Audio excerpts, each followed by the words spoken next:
بسم اللہ الرحمن الرحیم۔ گمنام ہیرو کے معزز ناظرین، السلام علیکم۔ میں آج پھر دریا کے کنارے پر درے اس پتھر پر آن بیٹھا ہوں جو مہاتما بدھ کے شانت مجسمے کی طرح جانے کتنی صدیوں سے یہاں گڑا ہے۔ دریا سوکھنے لگے تو یہ پتھر کا بدن بھی ننگا ہو جاتا ہے۔ جب دریا جوبن پر ہو تو اسے اپنے ساتھ ہی پانیوں میں ڈبو لیتا ہے۔ میں جب اپنے لہو میں ناچتی وحشتوں کے ہاتھوں ٹوٹنے لگوں تو چارپائی سے اٹھ کر جیسے تیسے اپنے لہو قدموں پر چلتا یہاں چلا آتا ہوں۔ میرے گاؤں کے کھیتوں کی سرحد جہاں ختم ہوتی ہے وہاں سے اس کے پانیوں کی سرحد کا آغاز ہوتا ہے۔ کھیتوں اور دریا کے درمیان ریتلی زمین پر جو خود رو پودے سر اٹھاتے دکھائی دیتے ہیں وہ دراصل میری پشیمانی کے آنسو ہیں۔ جہاں جہاں میری خون روتی آنکھوں نے آنسوؤں کے قطرے گرائے ہیں وہاں ریت پر ہرے بھرے درختوں نے سر اٹھانا شروع کر دیا ہے۔ جب کھو دینے کا پچھتاوا میری جان کو آنے لگتا ہے تو میں اس سنسناہٹ سے جو گونج بن کر میری رگوں میں تیرنے لگتی ہے نجات پانے کے لیے یہاں چلا آتا ہوں اور اس پتھر پر پہروں بیٹھا اس ڈائری کی ورق گردانی کرتا رہتا ہوں جس کے ایک ایک ورق پر میرے ماضی کے مرثیے لفظ بن کر نوحہ الاپ رہے ہیں۔ اب مجھے یوں لگتا ہے کہ اس دریا کنارے لگے تمام پیڑ دراصل میرے بدن کی مختلف شاخیں ہیں۔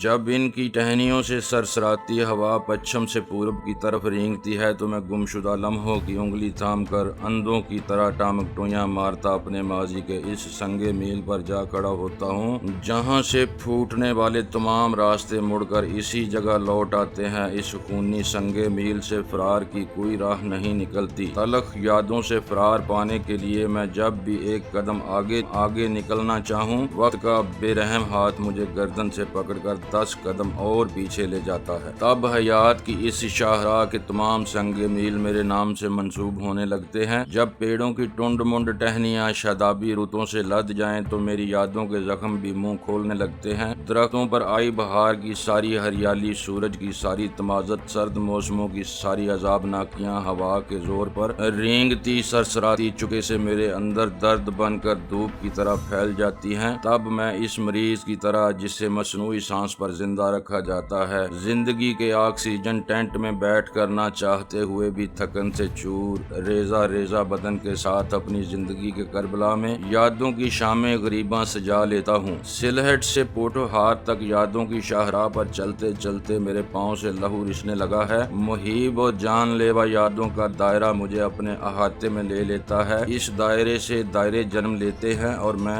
یادوں کے اس گرداب میں بہتا چلا جاتا ہوں۔ مہاتما بدھ کی طرح شانت اور موسموں کی تختیوں کا عذاب جھیلنے والے اس پتھر پر بیٹھ کر میں اپنے پاؤں دریا کی شوریدہ لہروں پر رکھ دیتا ہوں۔ تب میری اس ڈائری کا میری ہی یادوں کے خون میں بھیگا ایک ایک لفظ ماضی کے گمبھیر سناٹوں سے نکل کر میری آنکھوں میں رقص کرنے لگتا ہے اور میں اس کا مطالعہ کرنے لگتا ہوں۔ آج 1 فروری 1971 ہے۔ مجھے ڈھاکہ آئے 20 روز ہو گئے ہیں۔ سچی بات تو یہ ہے کہ ان 20 دنوں میں سوائے معمول کی مشقوں کے اور میں نے کچھ نہیں کیا۔ صرف رات کو کبھی کبھی ہماری گشت کی ڈیوٹی لگ جاتی ہے، باقی سارا دن ہمیں چھاؤنی میں پابند رکھا جاتا ہے۔ دن کے اوقات میں تو کسی ذاتی کام سے بھی ہم وردی پہن کر کم ہی باہر نکلتے ہیں۔ ایک کمانڈو کے لیے یوں ہاتھ پر ہاتھ دھر کر بیٹھے رہنا بڑا مشکل ہے۔ آج سے 25 روز پہلے جب میں پوٹوہار کی تپتی دوپہر میں اپنی کمپنی کے ساتھ معمول کی مشقوں میں مصروف تھا تو مجھے اچانک ہی اوسی نے طلب کی فرمایا، ویل ڈن کیپٹن۔ انہوں نے اپنے سامنے رکھی فائل پر نگاہ ڈال کر میری طرف دیکھتے ہوئے کہا، اس فائل میں میری سالانہ رپورٹ اور سابقہ ریکارڈ تھا، کل رات ہیڈ کوارٹر میں رپورٹ کرو۔ انہوں نے مختصر حکم کے ساتھ مجھے واپس جانے کا اشارہ کیا۔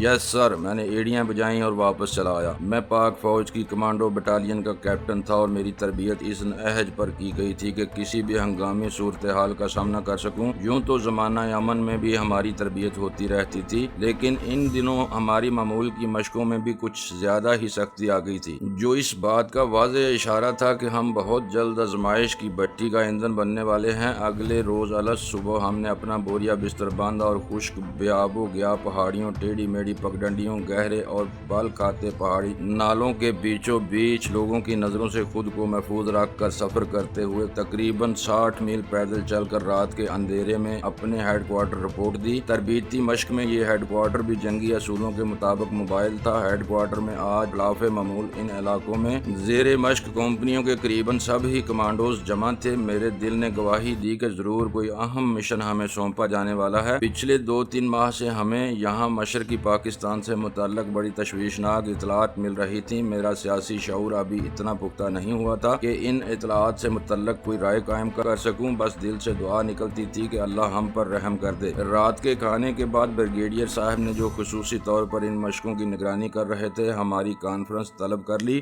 مقامی زیر مشق کمپنیوں کے تمام کمانڈوز موجود تھے۔ یہاں بریگیڈیئر صاحب نے ہمیں 2 گھنٹے بریفنگ دی۔ اس بریفنگ میں مشرقی پاکستان کی افسوسناک صورتحال سے باخبر کرتے ہوئے ہمیں بتایا گیا کہ دشمن کی ریشہ دوانیاں رنگ لانے والی ہیں اور مقامی غداروں کی مدد سے اس نے تخریبی کارروائیاں شروع کر دی ہیں۔ اس کے ساتھ ہی ہمیں مطلع کیا گیا کہ کمانڈوز کی 3 کمپنیاں ڈھاکہ جا رہی ہیں۔ ان میں سر فہرست میری کمپنی تھی۔ ہمیں اپنے گھروں کو اطلاع دینے کے لیے 3 دن کی چھٹی دے دی گئی۔ یہاں سے میرا گاؤں بمشکل 60-70 میل دور تھا۔ رات آنکھوں میں کٹ گئی۔ مجھے اس سے پہلے 1968 میں 6 ماہ مشرقی پاکستان میں گزارنے کا اتفاق ہو چکا تھا، لیکن تب حالات آج سے یکسر مختلف تھے۔ آج 3 سال بعد میرے لاشعور میں سویا مشرقی پاکستان کا حسن پھر انگڑائی لے کر بیدار ہو گیا۔ ساری رات میں ندی نالوں، دریاؤں، جنگلوں اور سجیلے مانجھیوں کے دیش میں بھٹکتا رہا۔ میرے سنہرے بدن والے مشرقی پاکستان کی ہریالی آج پھر اپنی باہیں پھیلائے مجھے پکار رہی تھی، لیکن یہ پکار 1968 والی نہیں تھی۔ اس مرتبہ غنیم نے اپنی ناپاک ذہنیت کے ساتھ جو چال چلی تھی وہ اپنوں کی ریشہ دوانیوں کے سبب رنگ لے آئی تھی۔ ساری رات میں نے سوتے جاگتے گزار دی۔ صبح و دم مؤذن کی اذان نے مجھے بیدار کیا۔ قریبی چشمے پر نہا کر تازہ دم ہوا اور نماز ادا کر کے لنگر کا رخ کیا۔ تھوڑی دیر بعد میں اپنی جیپ پر گاؤں کی طرف اڑا چلا جا رہا تھا۔ سڑک خالی تھی اور ایکسیلیٹر پر میرے پاؤں کا دباؤ بڑھتا چلا جا رہا تھا۔ جیپ کی رفتار سے زیادہ تیزی سے میرے ذہن میں خیالات کے بگولے امڈے چلے آ رہے تھے۔ اپنے ہیڈ کوارٹر کی حدود سے باہر نکلتے ہی جب میں تھوڑی دیر کے لیے فوجی سے سویلین بنا تو مجھے اپنی بیوہ ماں، چھوٹا بھائی اور بہن بے ساختہ یاد آ گئے۔ میرے والد ریٹائرڈ حوالدار تھے۔ یہ میری خوش قسمتی تھی کہ مرنے سے پہلے وہ میرے کندھوں پر سٹارز دیکھ چکے تھے۔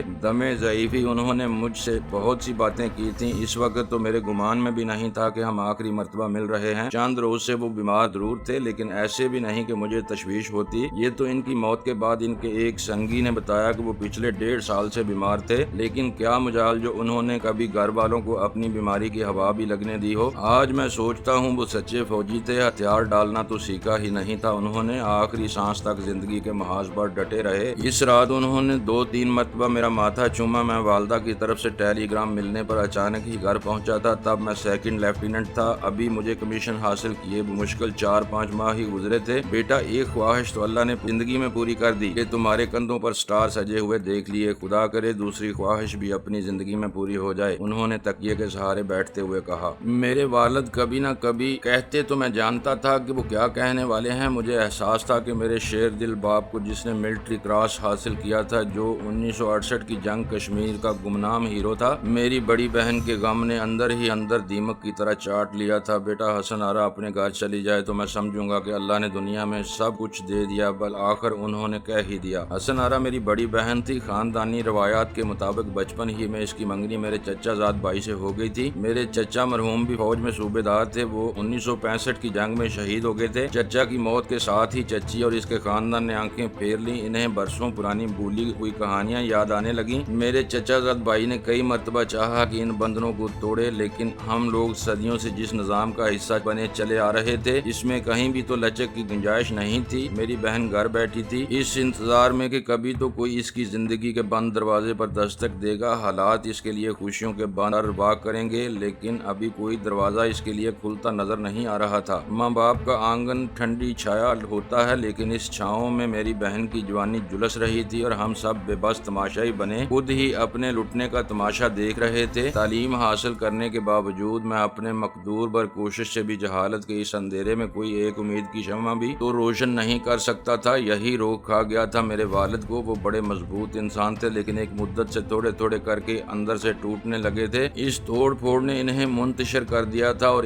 ایک روز وہی ہوا، انہوں نے حالات سے لڑتے لڑتے بالآخر چپ چاپ آنکھیں موند لیں اور گہری نیند سو گئے۔ جب اس روز الگ صبح وہ وضو کرنے کے لیے بھی کمرے سے باہر نہ آئے تو والدہ نے دروازہ کھٹکھٹا کر انہیں جگانا چاہا۔ آج خلاف معمول ان کے کمرے کا دروازہ کھلا تھا لیکن وہ گہری نیند سو رہے تھے۔ اس روز بہت دیر تک میں بجائے ماں، بہن اور بھائی کو تسلی دینے کے چپ چاپ آنسو بہاتا رہا۔ آج جب میں گھر یہ اطلاع دینے جا رہا تھا کہ ہم محاذ کی طرف جانے والے ہیں تو ایک بے نام سے خدشے نے میرے ذہن میں سر اٹھانا شروع کر دیا تھا کہ مجھے یہ احساس ہونے لگا تھا کہ ہم ایک طویل اور تھکا دینے والی لڑائی لڑنے جا رہے ہیں۔ اس جنگ کا اختتام بھی اس کے آغاز کی طرح بہت لمبا تھا۔ میرے دل میں اگر کوئی خلش تھی تو یہی کہ اب تک والد صاحب کی خواہش بھی پوری نہ ہو سکی، جانے اس کے بعد زندگی اتنی مہلت بھی دے یا نہیں۔ گھر پہنچا تو ماں بے اختیار میری بلائیں لینے کو آگے بڑھی، بہن نے اپنے سر سے پھسلتا آنچل سنبھالا، بھائی آگے بڑھ کر سینے سے لگ گیا۔ اس روز مجھے شدت سے احساس ہوا کہ کسی بھی گھر کے مکینوں کو اپنے محافظ کی کتنی شدت سے ضرورت رہتی ہے۔ میں نے سوچا پاکستان بھی تو میرا گھر ہے۔ آج اس گھر کی طرف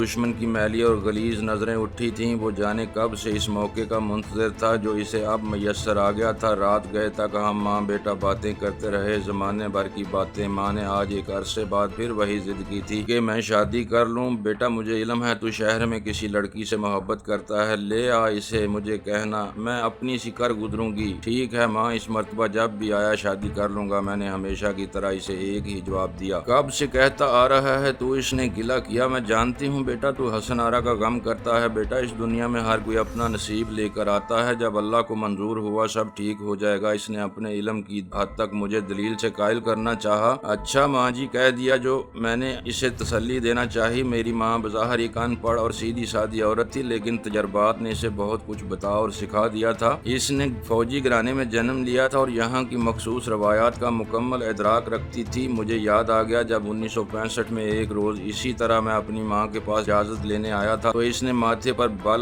لائے بغیر مجھے کہا تھا، بیٹا تو حوالدار شیر دل خان کا بیٹا ہی نہیں پاکستان کا بیٹا بھی ہے۔ تیرے باپ نے کبھی انگریز کی نوکری کرتے ہوئے بھی دشمن کو پیٹھ نہیں دکھائی تھی۔ تو مسلمان فوجی ہے بیٹا، اگر زندگی میں کبھی مرنے کی سعادت نصیب ہو، سینے پر گولی کھانا میرے لال، میرے دودھ کی لاج رکھنا۔ تب میں سیکنڈ لیفٹیننٹ تھا۔ ماں کی اس مختصر سی بات نے میرے لہو میں چنگاریاں دوڑا دی تھی۔ میرا جی چاہتا تھا اکیلا ساری دنیا سے ٹکرا جاؤں۔ میرے والد اس روز مجھے باہر پکی سڑک تک چھوڑنے آئے تھے۔ انہوں نے راستے میں مجھ سے کہا تھا، بیٹے ہم نے ہندو کے ہاتھوں بڑے گہرے زخم کھائے ہیں۔ میں مسلمان مہاجرین کو قافلوں کی صورت پاکستان لایا کرتا تھا، میں نے اپنی آنکھوں سے وہ مناظر دیکھے ہیں بیٹا کہ مر جانے کی خواہش کیا کرتا تھا۔ بیٹا میری شدید خواہش تھی کبھی وہ دو بدو اس گھٹیا دشمن کی آنکھوں میں آنکھیں ڈال کر بتا سکوں کہ مسلمان بے غیرت نہیں، وہ اپنا بدلہ ضرور لیتا ہے۔ میری بڑی خواہش تھی بیٹا کہ دشمن سے ٹکراؤں لیکن موقع نہ ملا۔ جب تم پیدا ہوئے تو میں نے اللہ سے ایک ہی دعا مانگی تھی کہ میرے مولا جو کام میں تیرے دین کی عظمت کے لیے نہ کر سکا وہ میرے بیٹے کے ہاتھوں سے انجام پا جائے۔ اللہ نے میری بات سن لی بیٹا، تجھے کمیشن مل گیا۔ آج وہ روز سعید بھی آ گیا ہے میرے لال جب تمہیں دشمن کی سرزمین پر اتر کر اسے غارت کرنے کا موقع نصیب ہو رہا ہے۔ میرے بیٹے گن گن کر بدلے لینا، دشمن کو للکار کر کہنا کہ مسلمان زندہ ہے، مر نہیں گیا۔ میرے بچے شیر کی زندگی جینا، بھلے ایک ہی روز کے لیے جیو۔ پکی سڑک پر پہنچ کر جب میں بس میں سوار ہونے لگا تو انہوں نے مجھے اتنے زور سے سینے سے لگا کر بھینچا کہ وہ مجھے خود سے زیادہ توانا محسوس ہونے لگے۔ انہوں نے میرے ماتھے پر بوسہ دے کر مجھے الوداع کہا تھا۔ ناظرین اکرام، ویڈیو دیکھنے کا شکریہ،